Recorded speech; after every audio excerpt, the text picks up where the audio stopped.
Fashion is one of the first ways that you get to truly express who you are into the world, and people can see that. People can identify it.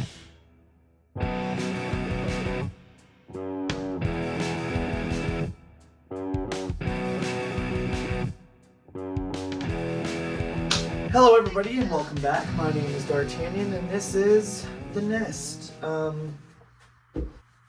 don't want to look that foolish.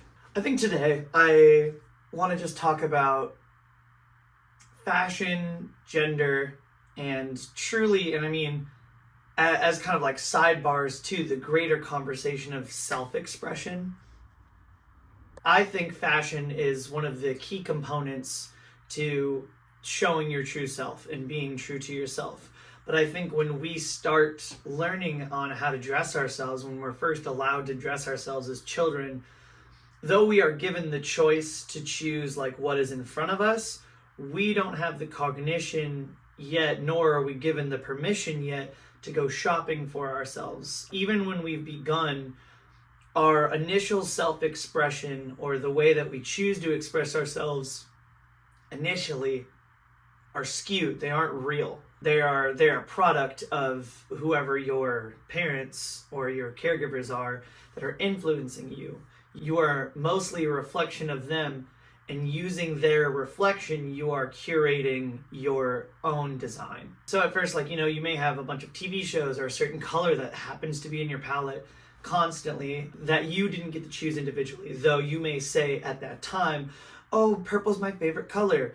Is it your favorite color, or was that color, that palette, just put in your clothing so often or surrounding your space so often that that is the color you associated with? Once we get to go shopping and we get to actually make choices about what we want, at first we may choose whatever we want. We may have all these really exciting things, but at the end of the day, what ends up happening, sorry, my hand's spazzing, or you start dressing the way other people are around you. So maybe a lot of other kids are into a certain kind of cartoon or the new trend. There's always memes, taco cats, rainbows, sunshine, whatever that weird purple and pink. There was always monkeys and stuff around. I remember a lot of girls wearing that. It's a lot of adopting what is adored in the public space, what is already liked, what people already enjoy.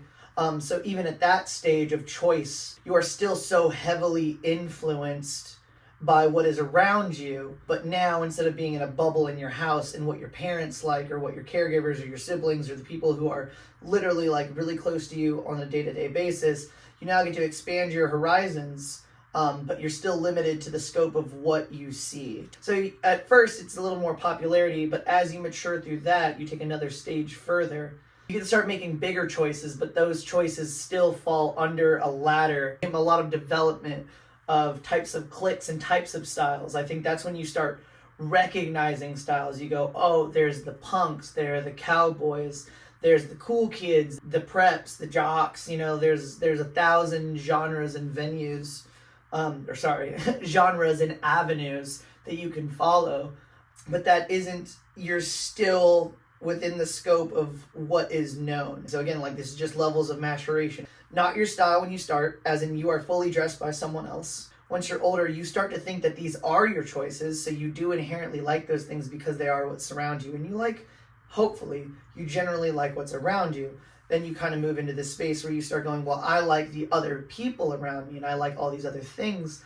I want to be like other people and other things. And then as you evolve again, you go, oh, there are so many types of different people and types of different things that I can do. That's where a lot of societal expectations come in too. So once we move out of the clique phase and we start getting into, again, being an adult, truly 18. And I'm going to say this is where it really starts to expand. This is the time to really expand all of your horizons, because there is so much fashion out in the world. There are so many cultures built around clothes. There's high fashion, there's alt fashion, there's goth fashion, past fashion, future fashion. There's so many types of fashion.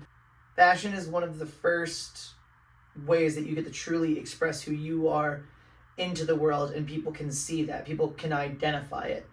People who see you make assumptions and biases and just all kinds of things about who you are as a person and what you believe simply by seeing what you wear. So I think it's really important that we know how we can use it to better express who we are and express what we like in this world or what we are about. Now that we've gotten there, from 18 to 25, I mean, even 18 to 30, I would say, is like the funnest range when it comes to self-expression. And I think it is important. I think something that people don't do enough, and especially in this day and era of COVID where everything got shut down, is like, you need to try on clothes. You have to try them on. Looking at something on the rack, even if you love it on the rack and you know that a large will fit you, it may not fit the way you want it to. It may not give you the shape you want.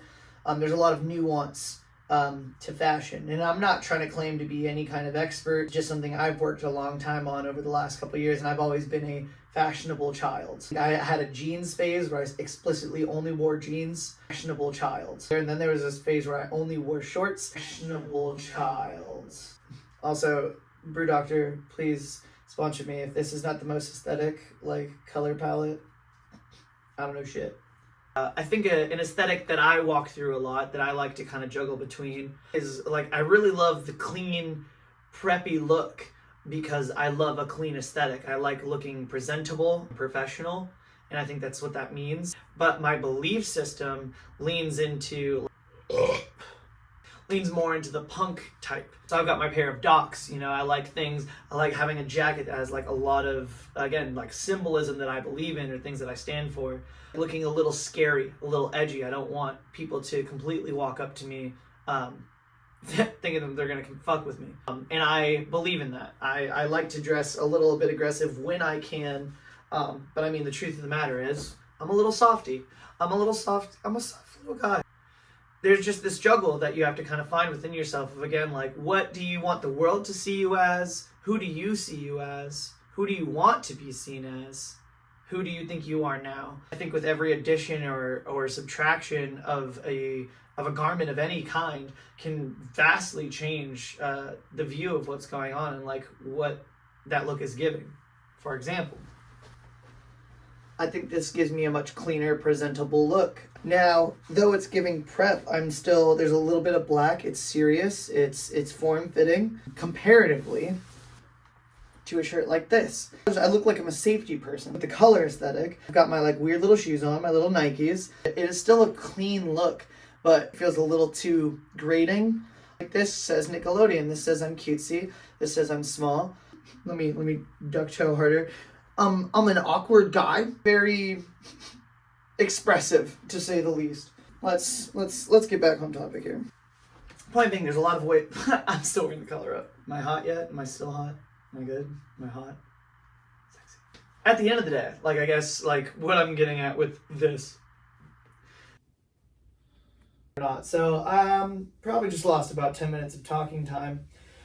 But to reiterate where I was at and to try to start again, there are several stages of your development in fashion and like what you can pursue or how you will start to develop your own fashion and your own self-expression through that.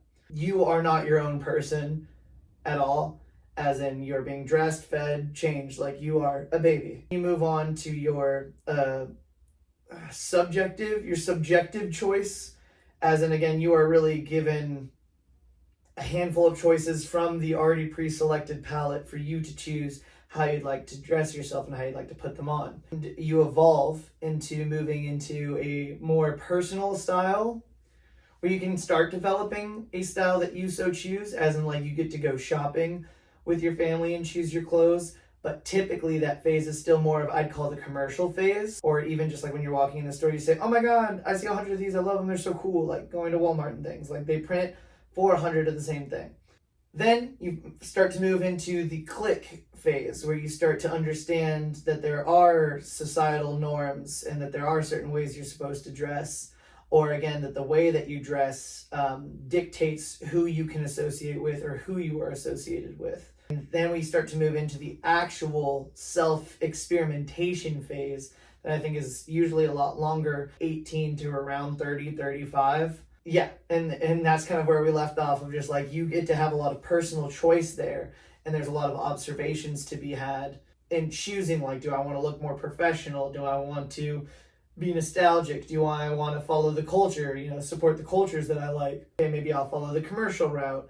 So I love Rick and Morty, so I'm gonna buy Rick and Morty shirts. I love this cartoon, so I'm gonna buy that cartoon. Like a commercial use in like bands. Like I only wear band tees because I love that music. I listen to that music. I want people to know that I listen to this band and I listen to this music. But that's why Nirvana is so popular. Nirvana has a beautiful logo. Everyone can feel associated to it. Nirvana is a great word. It just invokes something within you, as well as, again, like the actual cultural impact that was made from Nirvana, which is all the music they made and the impact that they had on culture at large, as well as the actual, what's it called, as the fashion, like the fashion culture. Like him wearing like this big ass baggy ass flannel really set 1,000 boys to do the same and 1,000 girls to do this, that billion people to do the same and pursue this look of like, I don't care, even though they care enough to look like someone.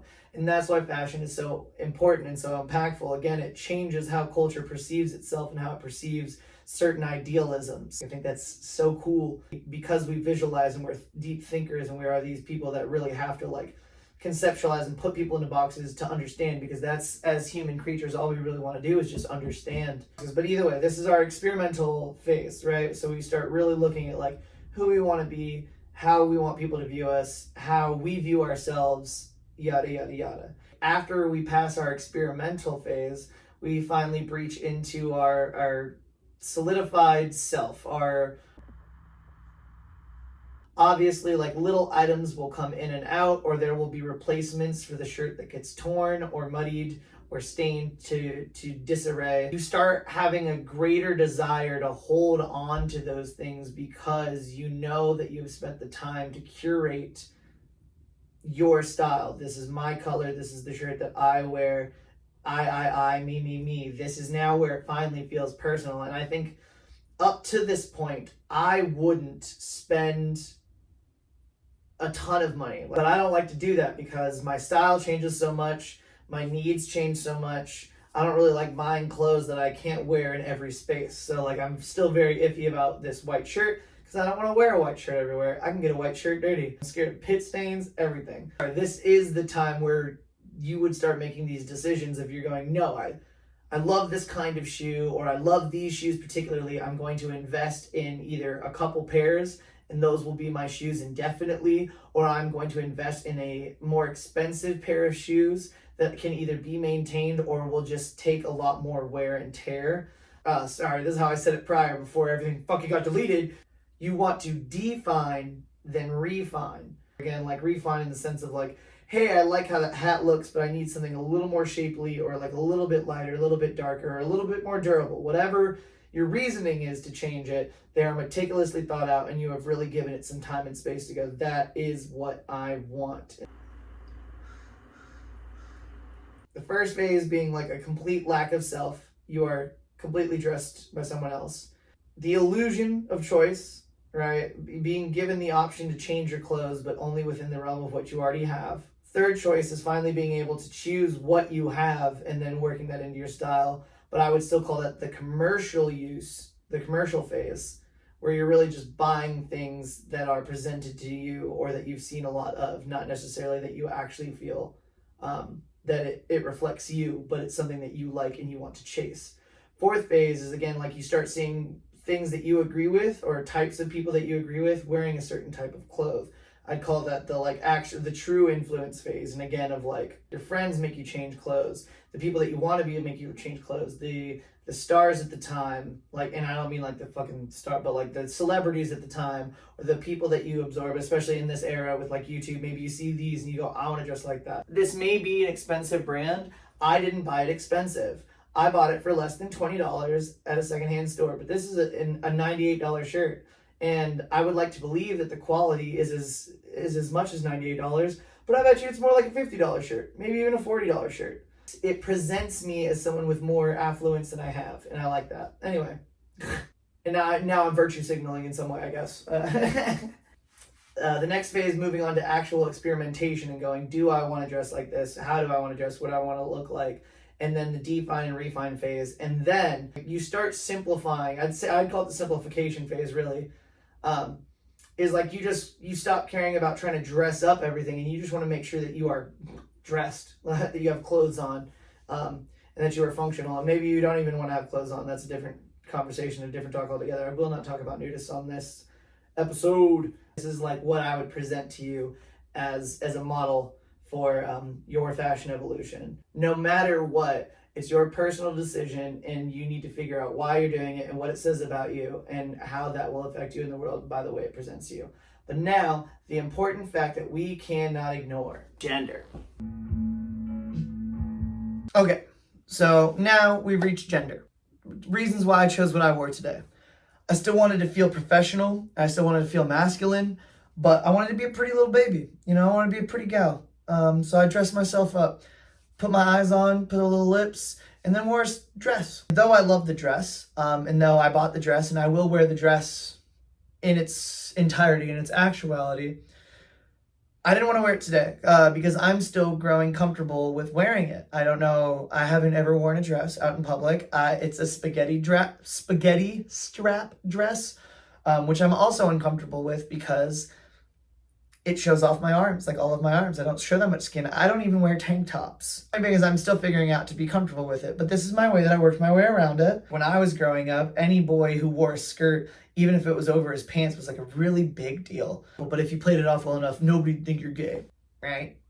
That's what they say. Anyway, like, because I got to view it in a couple ways, or got to be present if you perceive it in a few different ways within the moment and through time, of going, well, I'm really glad that those really straight, like, het men did that, because it broke the fear in me to at least try it, and that people were, though they weren't aggressive, they were still very shocked and surprised, but it wasn't aggressive, which I thought it was going to be, because I had always been berated for being gay or queer in some kind of way, right? Like, I remember just having long hair was enough to be called queer. So, like, when we talk about all of the evolution of the evolution of your fashion, your personal self-expression, part of that goes into your gender identity. And, like, that is an ever-growing thing for everybody. It's ever-changing.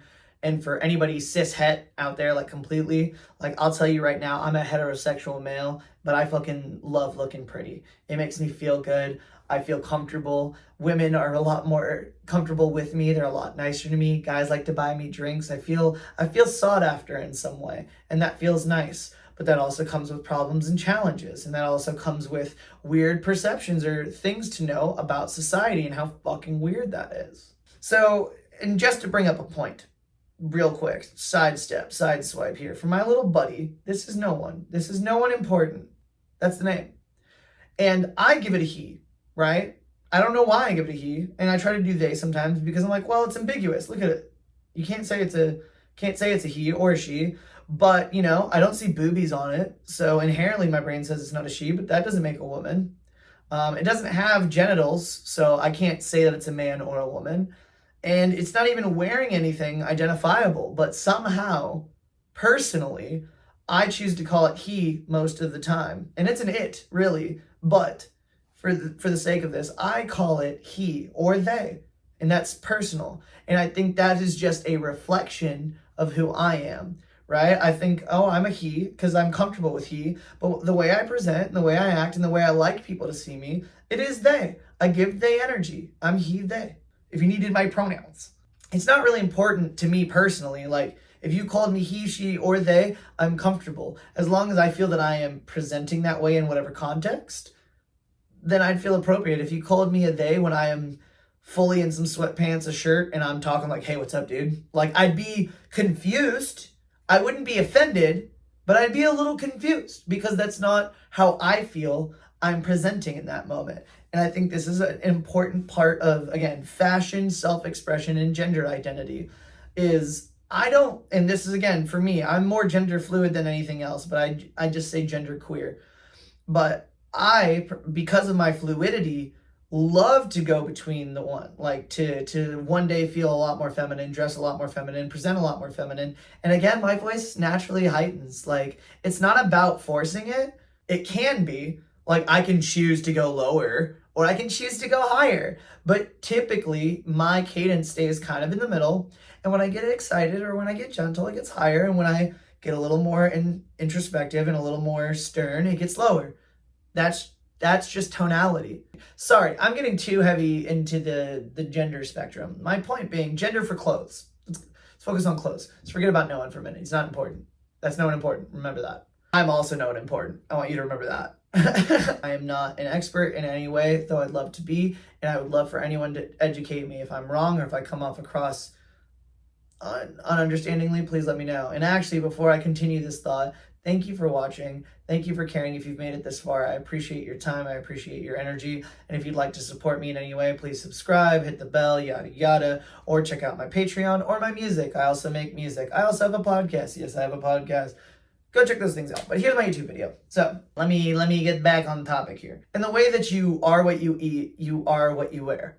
You know, like you will become more of what you look like. If I look like a woman, I am seeing myself as a woman, I am dressing myself as a woman, I will start to feel and act more like a woman. In the same way that if I went the other way, if I were to put on a suit and like really dress up my stash, I put on my watch, I put on my fucking those weird leg garters for your socks or some shit. I don't know. I really put myself in the male role. I am in a male, like I am putting on male clothes. I put on a male cologne, right? And all of these, you know, these are assumptions of things. I'm just using the language that we have. This is not a personal like agreeance to said system. Sorry, let me say that. Yeah, if I wear a masculine perfume, a masculine cologne, it's a perfume, masculine cologne, as well as like masculine clothes, I will feel more masculine and I will present more masculine. And I think that is why I choose a lot more fits like this, where I get to feel feminine. And again, like I'm being supported in certain ways. I've got chi-chis under here, like, and it fits my body really well.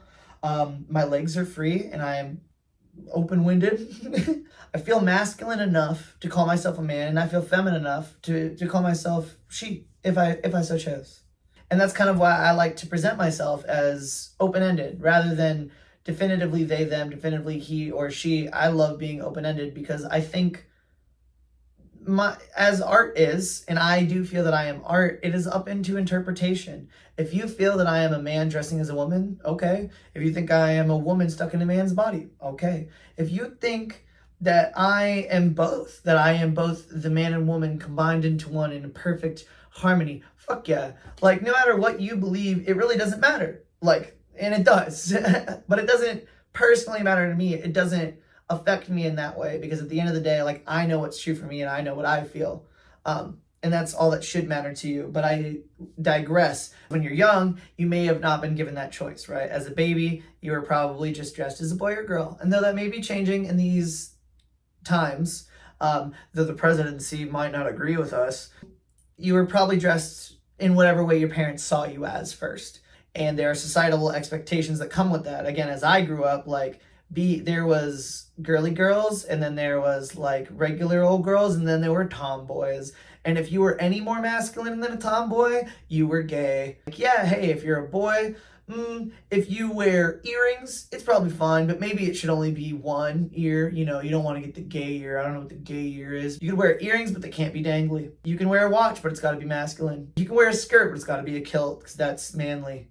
So there were assumptions that you had to go under. And again, like, whether or not you were allowed to or not, that is part of that evolution of, again, where gender comes into play for self-expression through time and through fashion and through our cultural fucking divide. Then you get into the, again, like the high school period. Now, right, because now we're starting to divide into subgroups. So you're going to be queer or straight. And then there's this subgenre of the like musical queers or the drama queers, right? Like, there's just like this divide that comes with again presenting feminine or masculine or going against your perceived sex, and that plays into, again, how people view you, because though you may really just feel like a cowboy, everyone's viewing you as a gay cowboy, right? Like, because that you wear a nice polo or you wear pink or whatever. There's levels of masculinity and things that people accept or don't accept for whatever reason. That is not for me to understand. That is just a weird societal mishap that goes on. I think fashion and gender are so intertwined. I think this is part of the conversation. And I think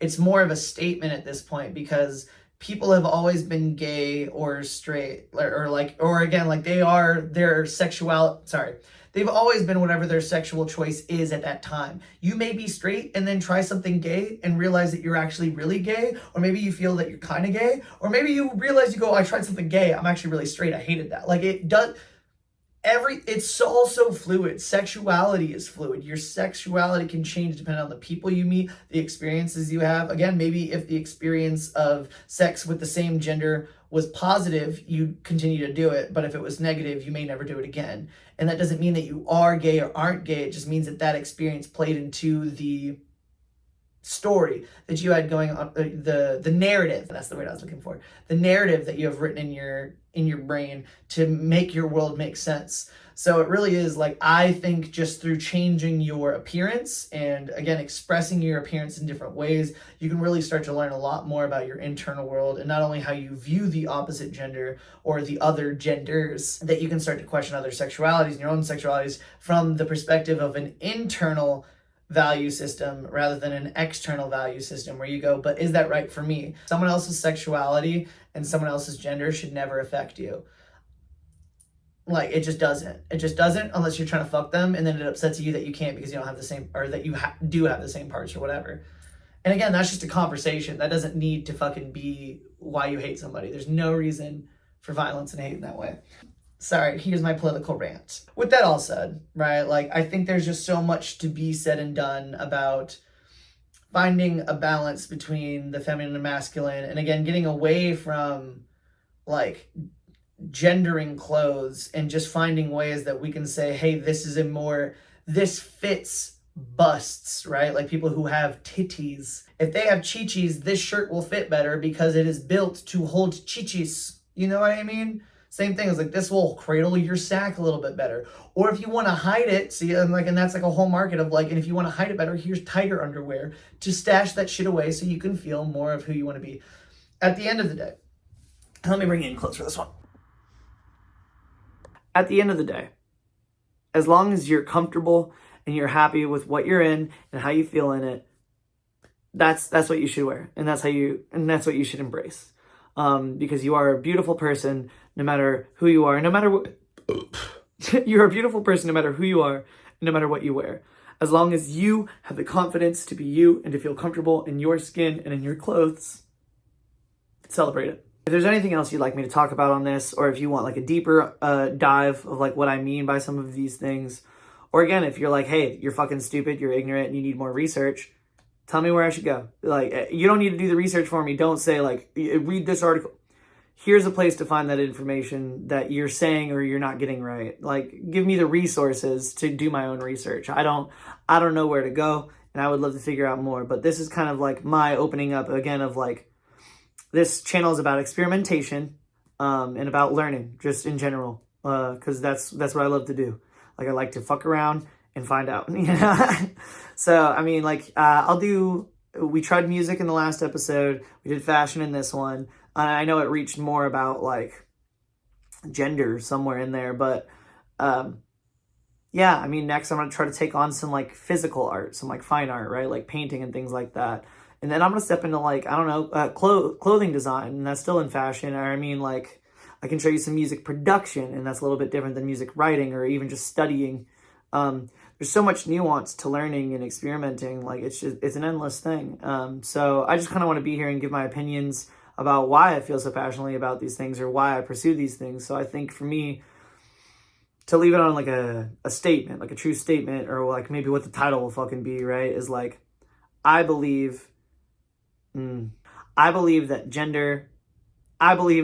fashion is a deeper look into how we want to be perceived in this world and how we perceive ourselves. You can tell a lot about a person by how they dress and what they wear and why they wear it. Once you learn why they wear it is where all the true information comes from, because it is so impactful to our culture. What we wear brands because they mean something to us.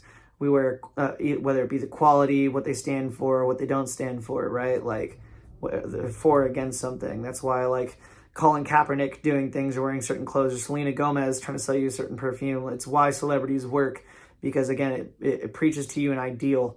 I don't know what my ideal says other than I'm a fucking little queer weirdo that just wants to dress nice. You know what I mean? To give... And also I gotta do my pitch, you know. My name is D'Artagnan, and we just went all in on fashion. And you can check out my podcast, It's Time to Talk. You can also listen to my music, again, all in. And this is my little little hat that I got designed for it. I just dropped that January 11th. It is my album. It is my first full-length album I've ever made. It is full production from singing, performing, playing the instruments, music production. The only thing I didn't do was master it. And that was for my friend Omen Rosehill, or Obvious Omen if you want to go find them online. They've been amazing to me, and we're also in a band together called Deja Reve if you want to go check that out as well. And those are all my plugs, I guess. Yeah, but that's all my plugs. Thank you so much for watching. I love you guys all, and I hope you enjoyed. Subscribe and all the other shit. Love you.